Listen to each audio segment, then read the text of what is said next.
Hi everybody, and today we're going to discuss what is the difference between VEA and VEU ETFs.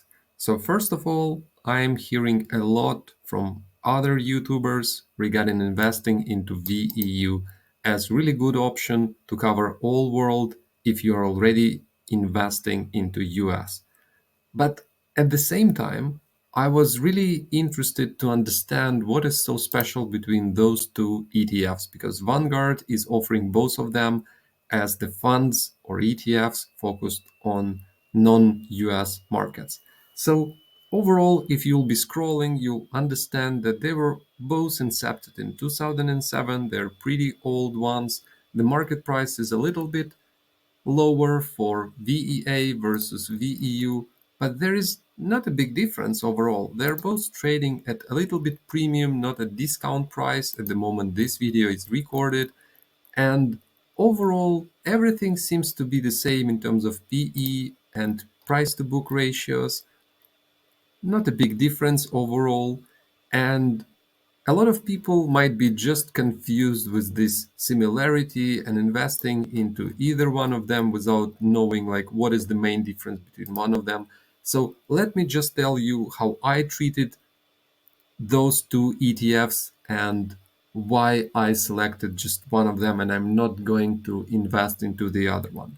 So overall, my preference is on the VEA side, and this is why. This is not a recommendation for you, so you can make your choice using your own research and analysis. But one red flag that was for me is the assets under management. So VEA had 3 times more assets under management than VEU does. And for those of you who are saying that, oh, the size doesn't matter if the selection of the portfolio and holdings is great, then one question to you is how can all world ETF excluding US be 3 times smaller than just the developed markets ETF?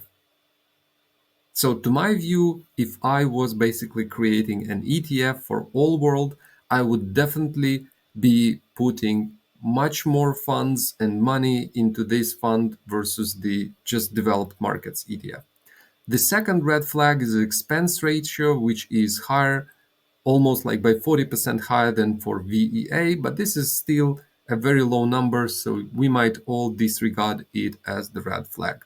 And the third one is, of course, the number of holdings. So VEA focused just on developed markets, holds 10% more holdings than all world excluding US, which is again sounds a little bit ridiculous to me because all world should be covering more assets because again, as an investor, if I want to invest into all world, I want to have much more companies, much more diversification across the markets and companies than just developed markets or US can offer. So this is why those 3 red flags were very confusing to me. And this is why I select VEA. The other parameter that I looked into is the performance. So overall, you can see that they're pretty much similar, but VEU wins a little bit in terms of the performance.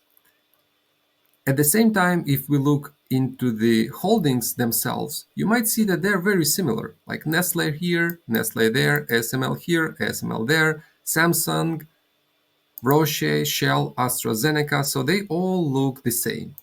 But one major difference that really caught my eye is these two companies, Tencent and TSMC. And when we look deeper into the markets that these two ETFs cover, you might see that the regions are a bit different because Europe is half of VEA portfolio, Pacific 36%, and a little bit of North America.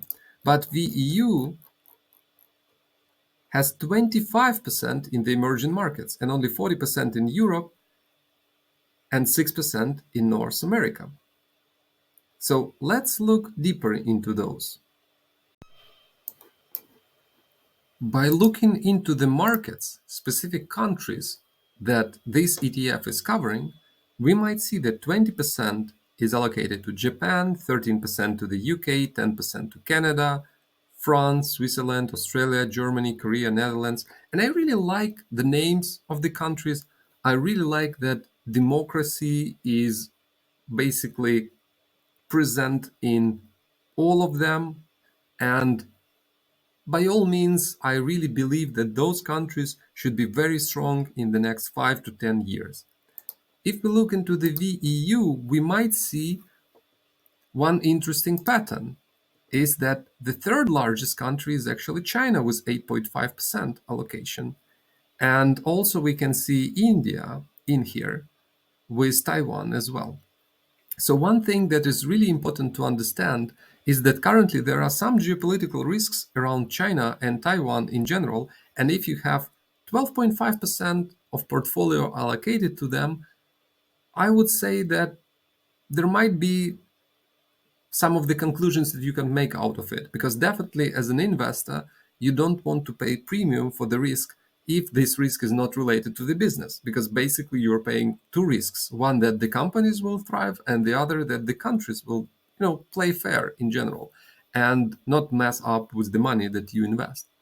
And secondly, there is India. But India, I am treating as the second China, because I think that India will make a big leap in terms of development of its resources and in general, I mean, human resources, first of all, and growing population is one of the things that might make India a much larger country in terms of GDP and services and overall products that they produce versus China or other locations.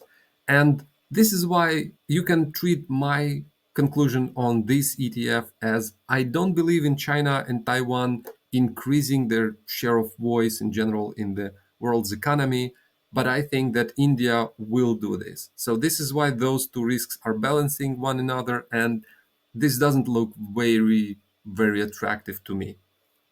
At the same time, VEA holds the countries and the companies that I do believe in. And if again we look into the mix of the holdings, you might see that the same companies are like 90% of the companies are the same here and there, with the only difference of Chinese companies being dominating in the top 10 and top 100 companies. So my conclusion is very simple. I invest into VEA. I don't want to be dependent on any emerging markets with political risks.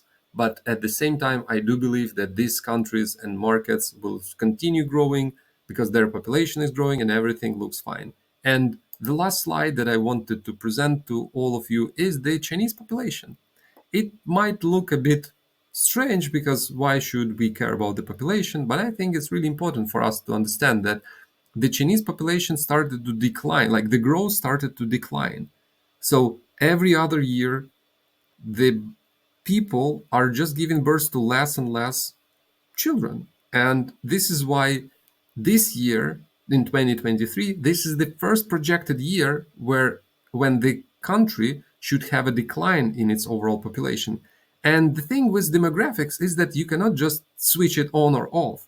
As you understand, the decline will continue to happen unless the country starts to apply some measures to start increasing it. So this is why, if you would ask me, do I believe in China being the third in this VEU portfolio and being very prospective market, I would say yes, for a couple of years.